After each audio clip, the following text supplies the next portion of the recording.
Hello everyone, welcome back to my channel kitchen point. हूँ छूँ विजया चावड़ा। तो आज आप बनावीशू आलू सेव अने सरस बजार करता पण सरस आपणे घरे बने छे ते चालो बनावीए। आपणे अहींया रेग्युलर जे बटेटा शाक बनावीए ते बटेटा मैं लीधा छे।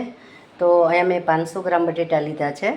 तो हवे आपणे एने सरस रीते धोई नाखशुं। एक तपेलीमां पाणी लई अने धोई लेशुं।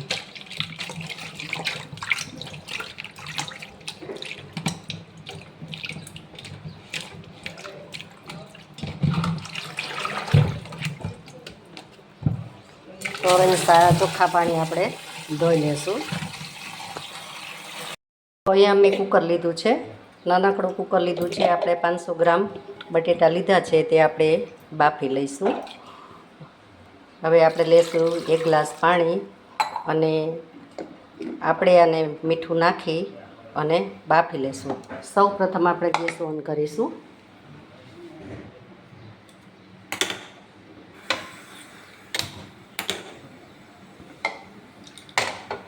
तो आने बाफी लेशुं। पछी आगळनी प्रोसेस बधा बफाई गया छे।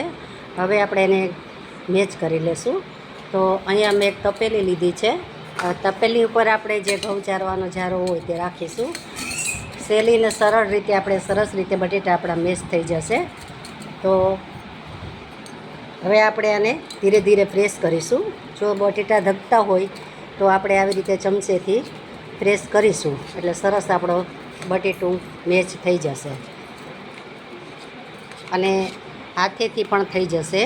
તો આ રીતે આપણે પ્રેસ કરશું એટલે તરત જ આપણા બટેટા મસ્ત એવા સરસ પેસ્ટ બની જશે। તો તમે જોઈ શકો છો સરસ રીતે આપણા બટેટા મેચ થઈ ગયા છે। તો આ રીતે આપણે બધા બટાકાને મેચ કરી અહીંયા આપણે મસાલા જોઈ લેશું।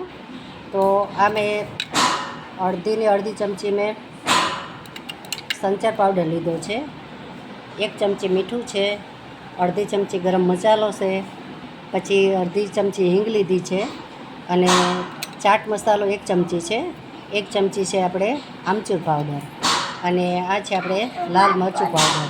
તો હવે આપણે એને મસાલો બધોય ભેળવી લઈશું। હવે અહીંયા અમે એક વાટકો મારે મસાલો આપણે માવો થયો છે બટેટાનો। તો એની સામે આપણે 1 વાટકો લઈ લેશું ચણાનો લોટ।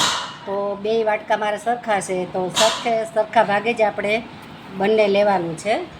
તમે જોઈ શકો છો ચણાનો લોટ અને બટેટાનો માવો તો 2 સરખા ભાગે હોવા જોઈએ। તો આપણે પહેલાં સૌ પ્રથમ આપણે ચણાનો લોટ લઈશું અને એને ચારી નાખશું। ચણાનો લોટ ચારીને લેવો જરૂરી છે કારણ કે આમાં જે ગાંઠો હોય તે સરખી રીતે આપણે સરસ ચરાઈ જાય તો આપણી સેવ સરસ થાય અને પાડવા ટાઈમે કાંઈ આપણે મુશ્કેલી ના પડે એટલા માટે ચારીને જ તમારે ચણાનો લોટ લઈ લેવો। તો આપણે ચરાઈ ગયો છે ચણાનો લોટ। હવે આપણે જે મસાલા છે લઈ લઈશું અને આ આમચૂર પાવડર છે તો આપણે ચારીને જ લઈશું એને કારણ કે ચારીને લઈએ તો એમાં જે આ ગાંઠો હોય તે આપણે સેવ પાડવામાં મળે નહીં। સંચર પાવડર, ગરમ મસાલો, હિંગ આ બધું આપણે ચારી અને પછી આમાં લઈશું। તો આપણે મીઠું લઈ લેશું અને મરચું પાવડર લઈ લીધું છે।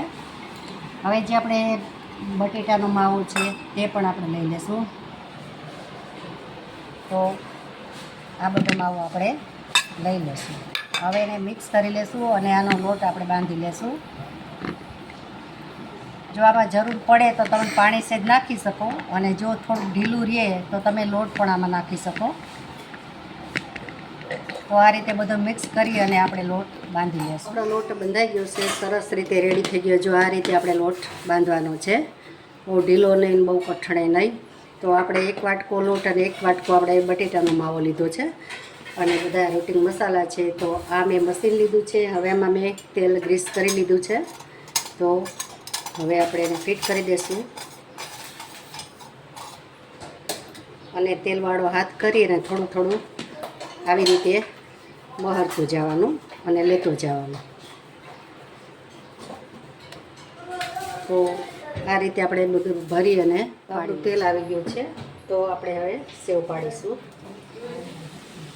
તો આમાં તેલ જેટલા આપણે સમાય કઢાઈમાં એટલી જ આપણે લેવાની છે. તો આપણા બબલ્સ બેસી જાય પછી આપણે એકવાર એને ફેરવવાની છે.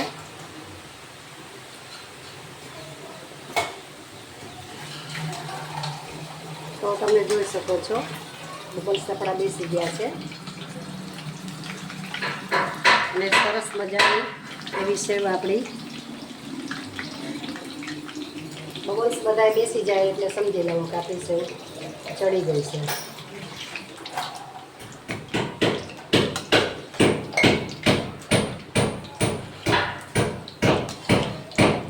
તો સેવ આપણી ચડી ગઈ છે, લઈ લેશું.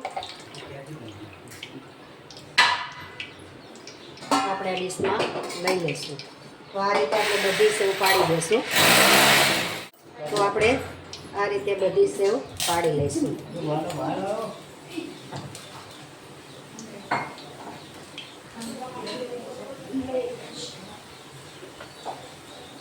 તો મિત્રો આમાં તેલ એકદમ ગરમ હોવું જરૂરી છે. તેલને ઠંડુ નહીં રાખવાનું, કારણ કે એકદમ ઉકળતું હોય ત્યારે જ તમારે પાડવાની છે સેવ.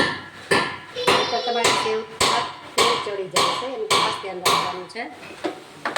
મિત્રો આપણી સેવ સરસ મજાની આલુ સેવ તૈયાર થઈ ગઈ છે. તમે જોઈ શકો છો એટલી મસ્ત ક્રિસ્પી અને નાના મોટા સૌને ભાવે તેવી આપણી આલુ સેવ તૈયાર છે.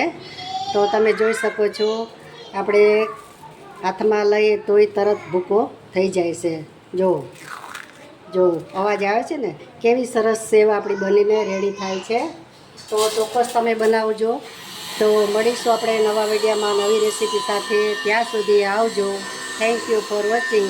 મિત્રો અમારે બાજુમાં કામ ચાલુ છે એટલે તમને અવાજ આવતો હશે, કારણ કે એની ડ્રીલ ચાલુ છે એટલે તો માફ કરશો, કારણ કે વિડીયો ઉતારું છું પણ હવે એમનું કામ ચાલુ છે એટલે અવાજ તમને આવતો જ હશે. તો આવજો, મળીશું આપણે. અને કોમેન્ટ પણ જરૂરથી કરજો તમે કે મારી રેસીપી તમને કેવી લાગી.